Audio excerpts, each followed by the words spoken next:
வணக்கம் நண்பர்களே. தென்னிந்தியாவின் விவிஐபி அரசியல்வாதிகளில் ஒருவரும், ஆந்திர மாநிலத்தின் துணை முதல்வரும், ஜனசேனா கட்சியினுடைய தலைவரும், தெலுங்கு திரையுலகத்தின் பவர் ஸ்டாருமான பவன் கல்யாண் அவர்களுடன் இந்த நேர்காணல் நடக்கிறது. ஹைதராபாத்தில் ஜூபிலி ஹில்ஸ் பகுதியில் உள்ள அவரது இல்லத்தில் வைத்து 19ஆம் தேதி இந்த நேர்காணல் பதிவு செய்யப்படுகிறது. வணக்கம் சார். வணக்கம் சார். கோலாகலாஸ் டிவி சார்பில் உங்களை வரவேற்கிறதுல ரொம்ப மகிழ்ச்சி அடைகிறேன், பெருமை அடைகிறேன். ரொம்ப நன்றி. தேங்க்யூ. நீங்கள் வர 22ஆம் தேதி மதுரையில் ஹிந்து முன்னணி சார்பில் நடக்க இருக்கக்கூடிய முருக பக்தர்கள் மாநாட்டுக்கு வரப்போறீங்க. ஏழுகொண்டலவாடு இருக்கக்கூடிய ஒரு மாநிலத்தின் துணை முதல்வரான நீங்க முருகப்பெருமானின் மாநாட்டுக்கு வருகிறீர்கள். ஆக்சுவலா முருகப்பெருமானோட எப்படி உங்களை நீங்க ஐடென்டிஃபை பண்ணிக்கிறீங்க? You are known for ஏழுகுண்டலவாடு.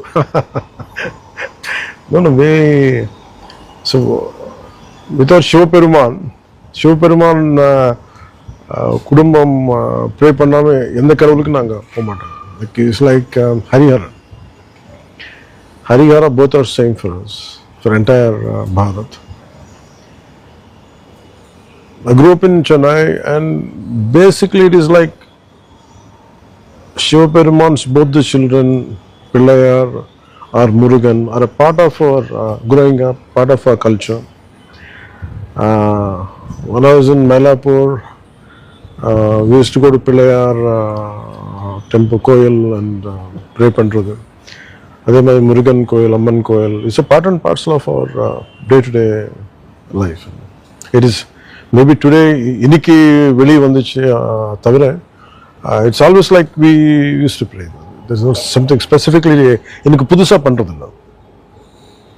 So நீங்கள் even though you are an ஆந்திரைட், உங்களுக்குன்னு ஒரு தமிழ் லெகசி இருக்கு. No, it's not for me. ஒரு காலத்தில் இது மദ്രാസ് பிரசிடென்சி தான். எல்லாம் ஆந்திராவில் it's total Madras presidency, and I grew up in Nellore. So the influence of Chennai is more than any other city. So for us, city is Chennai. You know, growing up. So before it was a Madras presidency entire from Barampuram to, from almost parts of Orissa to entire till Krishna is entire part of Madras presidency. So it is not something new. Okay. ஆனால் முருகன பெருமாளை பொறுத்தளவில் அவரை பற்றி சொல்கிறப்போ அவரை தமிழ் கடவுள் அப்படின்னு அடையாளப்படுத்துகிறோம். தமிழ் கடவுள் அப்படின்ட்டு. ஸோ அவர் தமிழ் கடவுள் அப்படின்னா அதில் ஒரு தலைவர் முக்கியமான கேள்வி எழுப்பியிருக்கார். அவர் தமிழ் கடவுள் தானே, தமிழ் கடவுள் அப்படின்னு சொல்கிறப்போ நானே நீங்கள் எல்லாரும் அசம்பிளாரிங்க, அவர் உங்கள் எல்லாருக்குமே சொந்தம்னா முருகப்பெருமான் மாநாட்டை நீங்கள் யூபியில் நடத்த வேண்டியது தானே, குஜராத்தில் நடத்த வேண்டியது தானே அப்படின்னு சொல்லி முருகனுக்கு எக்ஸ்க்ளூசிவாக தமிழ்நாட்டு மட்டும்தான் அப்படின்னு உரிமை கொண்டாடக்கூடிய ஒரு போக்கு இருக்குல்ல. அது ஒரு கண்டிப்பாக நம்ம ஒவ்வொரு கடவுளுக்கு வந்து ஒரு க்ஷேத்திரம்னு சொல்லுவாங்க தெலுங்குல. If you look at entire Narasimha க்ஷேத்ராஸ் இங்கே இருக்கு ஆந்திராவில் நிறைய அஹோபிலம், யாதாத்ரி, இதெல்லாம் நரசிம்ம க்ஷேத்ராஸ். பாலாஜி அவர் பெருமாள் வந்து திருப்பதி. ஸோ இப்போ நாங்கள் அப்படி சொல்ல முடியும், தமிழ்நாட்டில் வந்து பக்தர்களுக்கு பாலாஜி பெருமாள் வந்து இது நம்ம நாட்டு கடவுள் தான், இங்கே யாருக்குமே இல்லை சொல்ல முடியாது. கடவுள் is to everywhere, to every one and to everybody. இது ஒருத்தருக்கு சொந்தம் இல்லை. பட் ஆனால் இருக்கிறது மேபி அங்கே இருக்கலாம். ஸோ கண்டிப்பாக தமிழ்நாட்டில் இட் இஸ் தமிழ் கடவுள்னு சொல்கிறது கண்டிப்பாக அதை ஒத்துக்கணும். அந்த மாதிரி பேச்சு வந்து இதுவும் ஒத்துக்கணும் இல்லையா. திருப்பதி வந்து அந்த அளவுக்கு நினைப்பீங்க இல்லை, யாருமே சொல்ல மாட்டாங்க. ஈவன் பொலிட்டிக்கல் லீடர்ஸ் ஹூவர் இன் பொலிட்டிக்ஸ் அவரும் அப்படி சொல்ல மாட்டாங்க. when it comes to that, it is to all over, maybe it is more, it is என்னது இந்த க்ஷேத்திரத்தில் இங்கே வந்திருக்கு. மீன் மேபி அது என்ன சொல்ல வெளிசாருன்னு சொல்லுவாங்க. வெளிசாருன்னா he appeared here, or he put his footprints here. No. His footprints are here. I think that's how we take it. So அது ஒரு தப்பான நினைப்புன்னு சொல்றேன். அது சொல்ல முடியாது. ஐயா முருகன் வந்து எல்லா இடத்துலயும் பரவி இருந்தாலும் வேர் தமிழ்நாடு இருக்கும். அதுக்கு நம்ம கண்டிப்பா அது அந்த பாயிண்ட் ஆஃப் வியூல தமிழ் கடவுள் கண்டிப்பா அது ஒத்துக்குதான். ஆனாலும் எல்லாருக்கும் சொந்தம். Even in Malaysia, you can see in Malaysia, you can see in Fiji Islands, you go to South Africa, in South Africa, even in UK, எல்லா இடத்துல உண்டு. அது நீங்க பே பண்ணக்கூடாது, நமக்கு மட்டும்தான் சொந்தம்னு சொல்ல முடியாது. முன்னாலும் ஒரு தடவை even in ஹரியானால உண்டு, டெம்பிள்ஸ் உண்டு. in part and parcel of Himachal Pradesh there are, but அங்க என்ன கார்த்திகேயா, ஆந்திராவில் வந்து சுப்பிரமணியன் சொல்லுவாங்க, தமிழ்நாட்டில் அது முருகன். ஸோ இது ஈவன் முன்னாலும் ஒரு தடவை நீங்க என்கிட்ட சொல்லியிருக்கீங்க, பாகிஸ்தான் கராச்சியில கூட முருகன். கராச்சியில் நான் ஒரு ப்ரோக்ராம் பார்க்குறேன், அங்கே ஒரு பர்சன்டேஜ் அது கராச்சியில் ஒரு பர்சன்டேஜ் தமிழ் பாப்புலேஷன் ஒன்று இருக்காங்க. ஓகே. அந்த இன்டர்வியூ பார்க்குறது டைமில் அவர் வீட்டில் ஒன்று அவர் சொல்கிறாங்க, நாங்கள் இங்கே முருகன் ப்ரே பண்ணுறேன் இங்கே. இது ஒரு சின்ன டெம்பிள் மாதிரி கோயில் வச்சுக்கிட்டாங்க, நானும் இங்கே வச்சுக்கிட்டு ப்ரே பண்ணுவேங்க. That's what they were saying at that point of time. So it is Murugan. Even in Malaysia, it was amazing to look in Malaysia, the way Murugan statue is there, almost around 170 plus feet. So இந்த மாதிரி கேள்வி what I say is இது பிரிக்கிறதுக்கு it's more of a divisive politics than அதாவது ஹிந்துஸை split பண்றதா பிரிக்கிறதுனா கண்டிப்பா அப்படி அந்த டைரக்ஷன்ல இருக்கு. கண்டிப்பா அந்த வேலை போகுது. I feel it's very easy to split Hindus. Even according to ஒரு ஜாதி மேல டிவைட் பண்ணிருக்காங்க. And even from region to religion divide பிரிச்சிருக்காங்க. And now it's easy to கடவுள் இந்த உங்க கடவுள் நமக்கு மட்டும்தான் இது சொல்லிட்டே இருப்பாங்க. அங்கே எதுக்கு பண்ணல, எங்கே எதுக்கு பண்ணக்கூடாதுன்னு சொல்லிட்டே இருப்பாங்க. அது நம்ம கண்டுக்கிறது இல்லை. I think we have to move on. அதுக்கு ஒரு பெரிய பிரச்சனை நான் நினைக்கிறது இல்லை. ரீசெண்ட் டேஸா சவுத் இந்தியாவில் ஒரு சனாதனத்தினுடைய ஐகான் மாதிரி you are developing. You are not in RSS, you are not a BJP, but Hindutva சனாதனம் இதெல்லாம் பற்றி நிறைய பேசுறீங்க. மோர் லைக் அது எப்படின்னா ஒரு நியோ ஹிந்துத்வா மாதிரி போகுது. இது என்ன, எப்படி நியோ ஹிந்துத்வா அந்த மாதிரி சொல்ல தேவையில்லை, சனாதனம் சொல்ல தேவையில்லை. ஒரு ஆவரேஜ் ஒரு citizen of this country, okay, an average Hindu citizen of this country, that's how they feel. That's why we never know what is Sanatana, we never know what is Hindutva. It is about என்னோட நம்பிக்கை. இது இந்த நம்பிக்கை மேல யாராவது சொல்லிட்டே இருப்பாங்க. ஒரு 30-35 வருஷமா நான் பார்த்துட்டே இருப்பேன். இன்னும் சொல்லணும்னா ஒரு 40 வருஷம் மேல நான் பார்த்துட்டே இருக்கேன், கேட்டுட்டே இருக்கேன். எது தப்பான வார்த்தைகள் சொல்லிட்டே இருப்பாங்க. எங்கே ஒரு இடத்துல கோபம் வரல, இது தப்பான பேச்சு பேசுறீங்க நீங்க, இது உங்க பேச்சினால நமக்கு பெயின் வருது. Like, somewhere you should stop. It's very easy to crack a joke on Hindutva and Hindu gods. Yes. And I'm deep down, for me, I truly believe in socialism. So whatever I donate money is more and part and parcel of my socialistic thinking. Yes. So, but கடவுள் it is very personal. அது யாருமே touch பண்ணக்கூடாது. Just because Hindus are silent, just because அவர் வாய் தெரிஞ்சு எதுவுமே பேச மாட்டாங்க, உள்ளுக்குள்ள கோச்சிக்குவாங்க.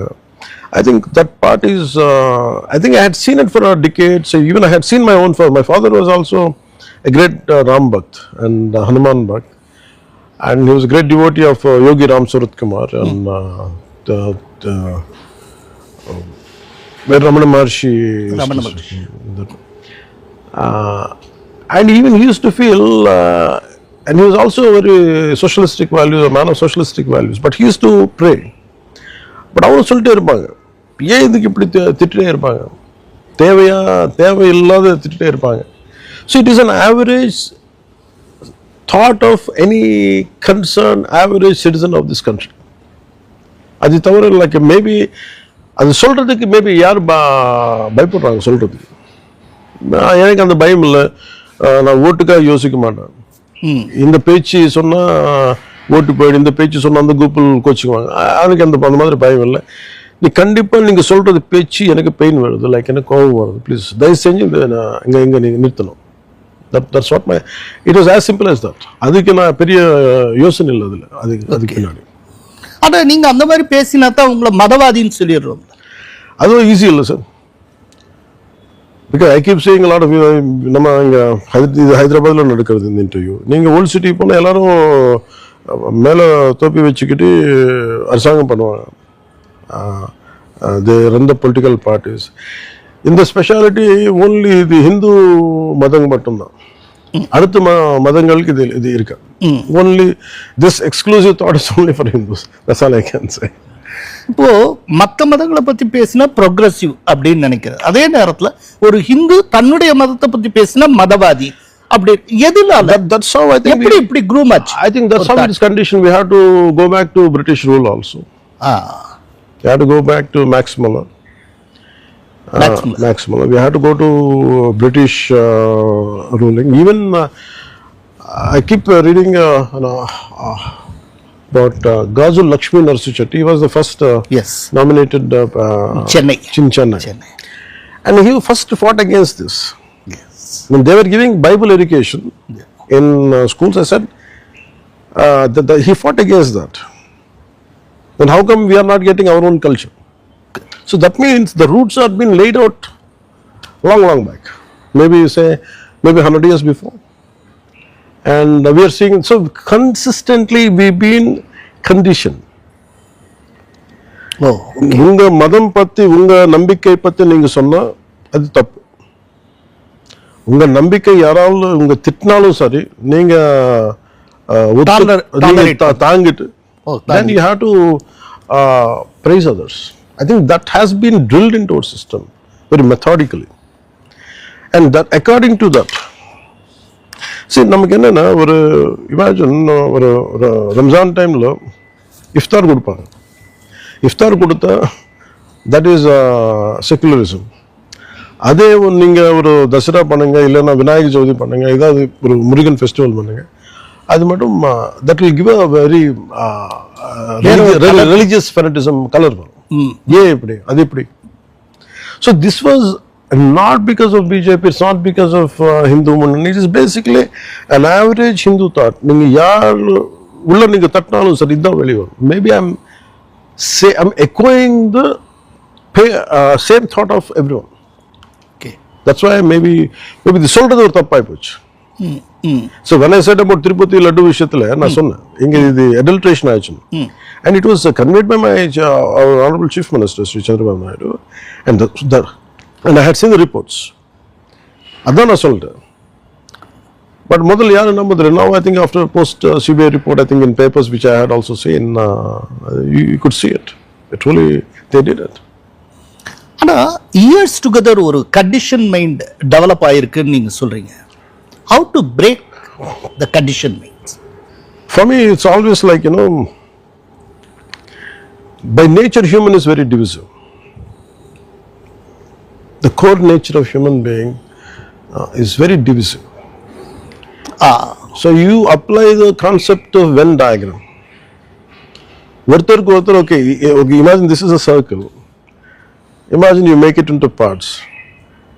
ஏதாவது இடத்துல நம்ம எல்லாரும் ஒரு இடத்துல நம்ம அக்செப்ட் பண்ணி தான் ஆகணும். ஒவ்வொரு இடத்துல maybe as a family we come on to this lines. As a political we might have differences, but in majority நம்பிக்கையோட கடவுள் நம்பிக்கை மேல் I think we all should come as one, irrespective of region, irrespective of அது தனி language இருக்கலாம். But நம்பிக்கை மட்டும் காஷ்மீர்ல இருந்து கன்னியாகுமரி வரைக்கும் it is nambika is it's one, it's the belief is one, and that commonality நம்ம சர்ச் பண்ணணும். And that is the only way we can defend from this. We can defend the onslaught of this attack. So இப்போ நீங்க நிறைய spiritualism அது base நிறைய பேசுறீங்க. ஆனா ஒரு டைத்துல சோஷியலிசத்துல உங்களுக்கு ஒரு பேஷன் இருந்திருக்கு. கம்யூனிசம் பற்றி நீங்க நிறைய படிச்சிருக்கீங்க, இந்த விதமா குரூம் ஆயிருக்கீங்க. எப்படி இன்னைக்கு ஸ்பிரிச்சுவலிசம் பேசுற நீங்க பாஸ்ட்ல சோஷலிஸ்ட் மாதிரியும் இருந்திருக்கீங்க? எப்படி இந்த ஒரு டிரான்ஸ்ஃபர்மேஷன் எப்படி? What is socialism? Socialism is like, well-being of all. அது கம்யூனிஸ்ட் பத்தி இதெல்லாம் புரிஞ்சு வைக்கிறதுக்கு நமக்கு கார்ல் மார்க்ஸ் தேவையில்லை. It's a basic humanity. Sarve jano sukhino bhavantu. I don't know Tamil எப்படி சொல்லலாம். Sarve jano sukhino bhavantu. சகல மக்களும் நன்றாக வாழ்வது. சகல மக்களும் நன்றாக வாழ்வது. சகல மக்களும் நன்றாக வாழ்வது. Yeah. And this is not something new. It is a part and parcel of our DNA. இதுக்கு எனக்கு கார்ல் மார்க்ஸ் சொல்ல தேவையில்லை. Maybe in a modern times, because we got brainwashed. இந்த பேச்சு அந்த யூரோப்பியன் லாங்குவேஜ்ல சொன்னாதான் இது இப்படி சொன்னா இது சனாதன ஆகுது. So that's why I think to give, to donate is a part and parcel of any evolved society. I think our society has evolved to that extent. I think always we are in a giving nature. ஒருத்தருக்கு வீடு இல்லைன்னா ஒருத்தர் பசியோட இருக்கிற கொடுக்கறது, அவர் பக்கத்தில் support பண்ணுறது it's part and parcel of life thinking. So இதுக்கு திடீர்னு கம்யூனிசம் சோஷியலிசம் நான் வரல. It is a part and parcel. Maybe I was attracted because I grew up in a small town call Nellore which is a communist base. Oh, okay. It's called Puchalpalli Sundaram Reddy, but he is he fought against Nizams also. Nizam against Rajakars in Telangana. So major, if you look at it, more than in Tamil Nadu, the influence of communism is quite a lot in Andhra Pradesh and Telangana, or unified Andhra Pradesh before.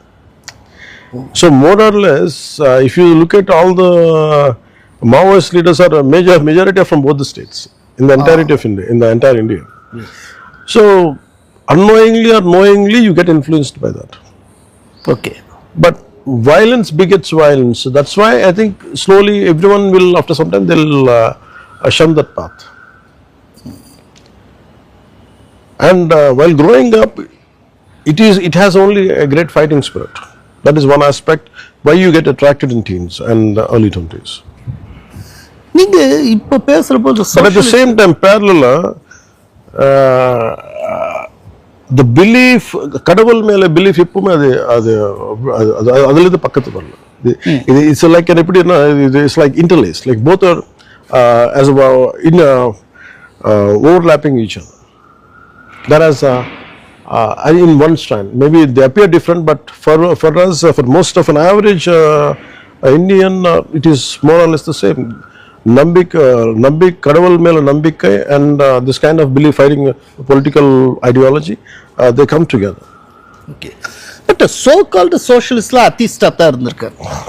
ஆனா நீங்க ஸ்பிரிச்சுவாலிட்டியும் சோஷியலிசத்தை பக்கத்துல கொண்டு வரீங்க. சோஷியலிசத்துக்கு your own way of definition. For me, I feel I grew up in a very two conditions. I never lost my connect with spiritual connection. I never lost my connection with socialism. Maybe spiritual socialism சொல்லலாம். A new coinage. அப்படி சொல்ல. Very first time இதை here பண்ணேன். முன்னால 1956ல Nehru new coinage ஒன்னு கொடுத்தாரு. ஆமா, democratic socialism. I think eventually all of us, I think that's what Aurobindo had envisioned, I think. I think everyone eventually will go to self introspection, and eventually I think maybe more or less I walk on the path of say இப்ப நீங்க சொல்றது நான் நினைக்கிறேன், maybe it's called spiritual socialism நினைக்கலாம் for the time being. Okay. So முன்னால பால் தாக்கரே இருந்தப்போ அவர் சிவசேனாவை ஒரு விதமா க்ரூம் பண்ணார். அதுல 3 ஃபேசட்ஸ் இருந்தது. ஒன்னு மராட்டி பிரைட், அதுக்கு அடுத்தது நேஷனலிசம் அண்ட் ஹிந்துத்வா. இப்போ அதே போல ஒரு ஜன்சேனா நீங்க, அதாவது அவங்க மராட்டி பிரைடுங்கிற மாதிரி நீங்க Telugu bride, nationalism and Hindutva அந்த ஒரு கோணத்துல நீங்க கொண்டு வரீங்க. அப்படி ஒரு idea. I personally believe more than anything else, humanity மேல எனக்கு நம்பிக்கை ஜாஸ்தி. அந்த ப்ராசஸில், because for me, when I was going to ஸ்கூலுக்கு போகும்போது நெல்லூர், நான் மெட்ராஸில் படிச்சுட்டு சில வருஷம் நான் ஆந்திராவில் படிச்சுட்டேன். ஸோ ஆந்திராவில் படிக்கிறது டைமில் வால் மேலே என்ன எழுதிட்டு இருப்பாங்கன்னா, ప్రపంచ కార్మికులారా ఏకం కండి. So all the world labor come together. Unification of the entire world labor come together. So it's like world labor coming together. Even a simple graffiti on a wall makes you to think, makes you to influence. But எதுக்கு சொல்றேன் இதெல்லாம், I had seen a regional identity வந்து அது ஏறிட்டு இருக்கு ஒருத்தருக்குள். Maybe it could be, எனக்கு எப்படி அந்த தாட் வந்துச்சுன்னு எனக்கு, இமேஜின் நான் ஒரு from one district, my father was being a government employee. நான் எனக்கு என்னென்ன ஒரு ஊர்லேருந்து இன்னொரு ஊருக்கு ஒரு 2.5 years 3 years ட்ரான்ஸ்ஃபர் ஆகிட்டாரு. ஸோ எனக்கு ஒரு பிரகாசம் ஜில்லான்னு சொல்லுவாங்க, டிஸ்ட்ரிக்ட்னு சொல்லுவாங்க, அதுலேருந்து நாங்கள் நெல்லூர் வந்துட்டேன். வந்தன அப்புறம் த லாங்குவேஜ் இஸ் டிஃப்ரெண்ட். திடீர்னு வெளியே பார்க்குறது ஆளுக்கு எப்படி இருக்கும், ஓகே ஒரே ஏரியா ஒரே ராஷ்டிரம், பட் உள்ளுக்கு இல்லை, அதுக்குள்ளே இருக்கிறது ஆளுக்கு எப்படின்னா, நீ எந்த டிஸ்ட்ரிக்ட் நீ, என்னடா உன் பேச்சு இப்படி இருக்கு, அது நக்கல் பண்ணிட்டே இருப்பாங்க. ஒவ்வொரு district for every 100 kilometers or 670 kilometers நமக்கு we'll change the language, dialect மாறும், நமக்கு ஃபுட் ஹேபிட்ஸ் ஆர் சம்டைம்ஸ் ஒவ்வொரு சிந்தனை கொஞ்சம் மாறும். So it's all about how we take the identity of self or regional identity or cultural identity, rather I can say that the cultural identity is very important.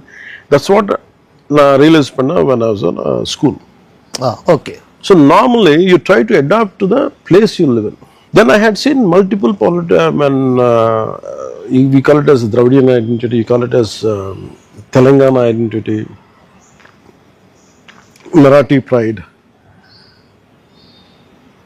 முதல்ல இப்போ இந்த மாதிரி நினைப்பு என்ன இருக்குன்னா, இது தேவையில்லாத தாட், இதுக்கு தேவையா, இதெல்லாம் நினைப்பு வரும். Like we think about it when you are in a very, எப்படி சொல்றது, when you are in a very progressive thought. When you come to a pragmatic approach, then you understand they are very important. அது பிரிச்சிட்டு நம்ம அரசாங்கத்தை பண்ண முடியும். You have to understand in the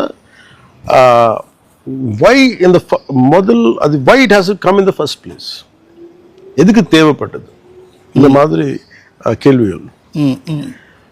So I think then I understood Balasaheb Thackeray, and I understand the Dravidian ideology. Then I understand Telangana identity. The sad part is ஆந்திராவில் இருக்கிறது ஆளுக்கும் அந்த identity ஒன்றும் இல்லை. We're struggling. Okay. But nevertheless it is important. We have Telugu Andhra pride, but not to the extent of either when compared to Marathi or Maharashtrians, compared to Telanganas, compared to Tamil Nadu or even Karnataka, Andhras don't have a very strong identity. அது என்னன்னா, state நம்ம culture முதல் வரும். Like priority is my culture. அப்புறம் எல்லாம் rest of the politics, rest of things will come later. Okay. So அந்த அளவுக்கு prioritize இங்க பண்ண மாட்டோம். Okay. So for me, I'm on a very neutral ground. So that's how I learned when I set the principles of Janasena. That is one aspect I feel it is very, very important. அது deviate பண்ணணும், அது overcome பண்ணணும், அது பக்கத்தில் வச்சு நம்ம, it is not right. This is understand it is a social imbalance. அது கலாச்சாரம், culture and language, region are very, very important. அது நான் புரிஞ்சுக்கிட்டு நான் கட்சி ஆரம்பிச்சிட்டேன். Okay. So I feel it is not for vote base or something. For me it is a very pragmatic and it is a field level reality, a grassroots reality. அது நம்ம ஒத்துக்கிதான் ஆகணும். தமிழ்நாட்டில் இப்போது டாக் ஆஃப் த டவுன் என்ன அப்படின்னா, நீங்கள் தமிழ்நாடு பாலிடிக்ஸுக்கு வந்தாலும் வருவீங்க அப்படின்னு பரவலாக எதிர்பார்க்குறாங்க. அதுக்கு ஒரு ரீசன் என்ன அப்படின்னா, தெலுங்கு பீப்புள் மத்தியில் ஒரு பெரிய ஸ்ட்ராங் லீடர்ஷிப் கிடையாது. இப்போ அந்த வேக்குமை ஃபில்லப் பண்ணுற ஐடியா உங்களுக்கு உண்டா? ரொம்ப ஓப்பனாக கேட்குறதுனா, தமிழ்நாடு பாலிடிக்ஸில் நீங்கள் என்ட்ரு ஆகிறதுக்கு சான்சஸ் இருக்கா? அதுக்கு நான் ஒரு சொல்கிறதுக்கு ஆஸ் அன் இண்டிவிஜுவல் சார், ஒரு மனிதனா மேபி ஐம் வைட்லி நோன். தமிழ்நாட்டில் தெரியும், கேரளா பற்றி எனக்கு தெரியாது, பட் கண்டிப்பாக நான் கர்நாடகாவில் தெரியும், Maharashtra. when it related to politics, I canvassed in Maharashtra also, Karnataka, of course in Telangana and Andhra. அது தனி விஷயம். நான் எப்பவுமே நான் என்ன நினைக்கிறேன், நான் என்ன கற்றுக்கிட்டேன்னு, நீங்கள் சொல்கிறது கேள்விக்கு பதில் என்ன, பண்ண போகிறது சொல்லக்கூடாதுன்னு நான் கற்றுக்கிட்டேன். Never say I am going to do it. இது நான் எங்கே கற்றுக்கிட்டேன்னு நீங்கள் நினைக்கலாம். நான் சென்னையில் கற்றுக்கிட்டேன். நான் மார்ஷல் ஆர்ட்ஸ் கற்றுக்கும் போது மல்லாப்பூரில் என்னோட டீச்சர் சொல்லியிருக்கேன், டே நீ எது பண்ணாலும் சரி நான் அட்டெம்ப்ட் பண்ணுவேன்னு சொல்லு. இல்லை நான் இது பண்ணும், இது நான் பண்ண போகிறேன்னு சொல்லக்கூடாது. ஒரு அட்டெம்ப்ட் பண்ணேன். If you win that is good, otherwise you make it one more attempt, or else maybe that's not right for you. So maybe from that lesson நான் என்ன ட்ரா பண்ணிட்டேன்னா, பண்ண போகிறது சொல்லக்கூடாது. அது ஆர்கானிக்காக வந்து ஏதாவது நடந்தால் அது ஓகே. அது வச்சு நான் ப்ரிப்பேர் பண்ணி பிளான் பண்ணி அது பண்ணக்கூடாது. அது எனக்கு உள்ளுக்குள்ள எனக்கு இருக்கிற பிலீஃப் சிஸ்டம். பட் நடந்தால் அது நம்ம கையில் இல்லை சார். இந்த நான் இப்படி அரசாங்கம் இப்போ ஒரு கட்சி ஆரம்பிக்க போகிறேன், இது எனக்கு உண்மையாக எனக்கு உள்ள எப்பவுமே தோணலை. பட் கோபம் உண்டு, இது மேலே நான் பேசணும். அதே மாதிரி தமிழ்நாட்டுக்கு வரணுமா இல்லையா கட்சி எக்ஸ்பான்ஷன் பண்ணணும், அது ஆஸ் ஆன் நவ் அது ஆர்கானிக்காக போனால் அது ஓகே, அது நடக்கட்டும். அது தவிர எனக்கு ஒரு தெலுங்கு மக்கள் அங்கே இருக்காங்க, மக்கள் இருக்காங்க, அதுக்காக நான் ரிப்ரசன்ட் பண்ணுறதுக்கு அந்த மாதிரி யோசனை எனக்கு. But definitely if it happens organically then it it happen. So ஆர்கானிக்காக அப்படி ஹேப்பன் ஆகும்னு நீங்கள் நினைக்கிறீங்களா? ஏன்னா பண்ண போகிறது சொல்லக்கூடாதுங்கிறீங்க, அது ரொம்ப சட்டிலாக இருக்குது. என்ன எழுதிட்டாங்க, என்ன விதியில் விதி என்ன எழுதிட்டாங்க தெரியாது. லெட் அஸ் சீ. அது தவிர நான் எதுவுமே இது தாண்டி நான் சொல்ல முடியாது. மதுரை முருக பக்தர்கள் மாநாடு தொடர்பாக மதுரை மக்களுக்கு நீங்கள் கொடுக்கக்கூடிய மெசேஜ் என்ன? நம்ம எந்த கட்சியிலேருந்து இருக்கலாம், மேபி வி டிபெண்ட், நம்ம நோ மேட்டர் எந்த இடத்துல இருந்தாலும் சரி, நம்ம நம்பிக்கை மேலே யாராவது தப்பாக பேசினா, beyond politics, beyond personal interest, அதெல்லாம் தாண்டி நம்ம ஒரு as a one voice we have to echo our pain, because repeated attempts on abuse of Hindu gods is unwanted. சில சமயத்தில் irrespective of petty politics, irrespective of personal benefits, everyone should come together, irrespective of all the parties. I think they should come together. I think Madurai Manadu that's what it is conveying. And it is causing us a lot of pain. It is causing, and we are here to celebrate Murugan's valor and love. And we all live under Murugan's protection, Lord Murugan's protection. Adella solradhukku, I think we all should come together. We have to celebrate the valor and love of Vetravel Murugan. எத்தனையோ பணிகளுக்கு மத்தியில் இந்த பிரத்யேகமான நேர்காணலை வழங்கியமைக்காக மிக்க நன்றி sir. ரொம்ப நன்றி sir. உங்களுடைய ஒவ்வொரு முயற்சிகளிலும் நீங்கள் வெற்றி பெற வாழ்த்துகிறேன். ரொம்ப நன்றி சார். தேங்க்யூ.